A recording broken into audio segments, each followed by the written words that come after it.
Now the question is explain total internal reflection, obtain an expression for the critical angle, also derive an expression for group velocity and distinguish it from phase velocity.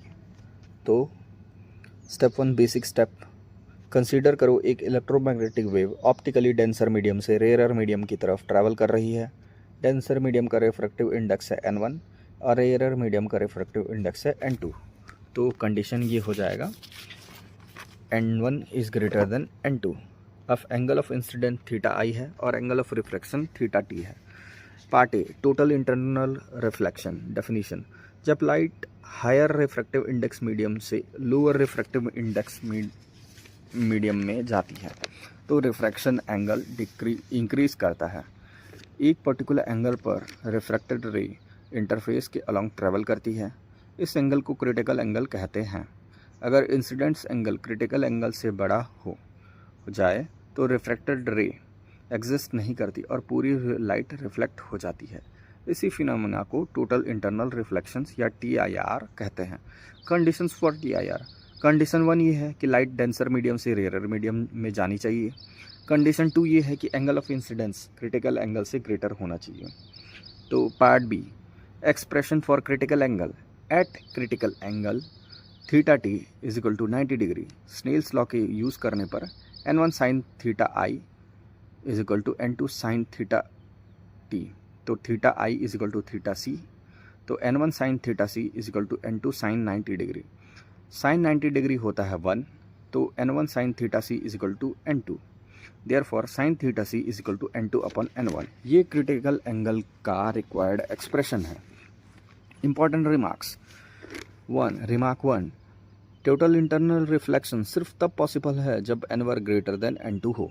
Remark 2, critical angle के बाद reflection coefficient approximately 1 हो जाता है।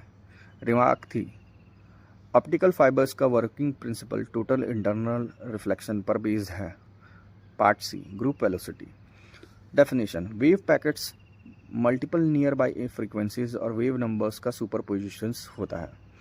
Envelope या energy जिस speed से travel करती है उस स्पीड को ग्रुप वेलोसिटी कहते हैं और एक पर्टिकुलर कांस्टेंट फेज की वेलोसिटी को फेज वेलोसिटी कहते हैं। Expression for group velocity, group velocity define होती है Vg is equal to D omega by D के।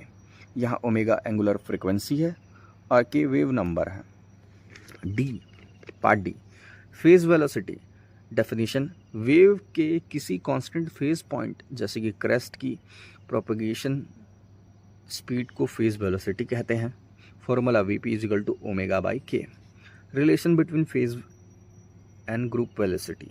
पार्ट ई फेज वेलोसिटी से k is equal to omega upon Vp differentiate with respect to k। तो simplification के बाद relation मिलता है Vg is equal to Vp plus omega dVp by D omega. ये non absorbing medium के लिए valid relation है। फिर बात करते हैं difference between phase and group velocity. Definition, phase velocity crest की स्पीड होती है, ग्रुप वेलोसिटी वेव पैकेट या एनर्जी की स्पीड होती है। Formula phase velocity Vp is equal to omega by K, group velocity is equal to Vg is equal to D omega by D K. Physical meaning, phase velocity energy transport represent नहीं करती, group velocity energy और information transport represent करती है। Occurrence, phase velocity dispersive और non dispersive दोनों medium में exist करती है, जबकि group velocity mainly dispersive medium में डिफाइन होती है। Applications of total internal reflection, तो ऑप्टिकल फाइबर्स में, इंटरनेट कम्युनिकेशन और मेडिकल एंडोस्कोपी में यूज़ होता है। रिफ्लेक्टिंग प्रिज्म, पेरिस्कोप्स और बाइनोकुलर्स में यूज़ होता है। Diamonds and mirage, diamond sparkle और मिराज इफेक्ट भी TIR की वजह से होती है। Final summary, critical angle sine theta C is equal to n2 upon n1, group velocity Vg is equal to D omega by D K, phase velocity Vp is equal to omega by K. Relation between them is Vg is equal to Vp plus omega dVp by D K D omega Then conclusion, thus total internal reflection occurs when light travels from denser to rarer medium with incidence angle greater than critical angle. Group velocity represents energy propagation, while phase velocity represent propagation of constant phase points. Thank you.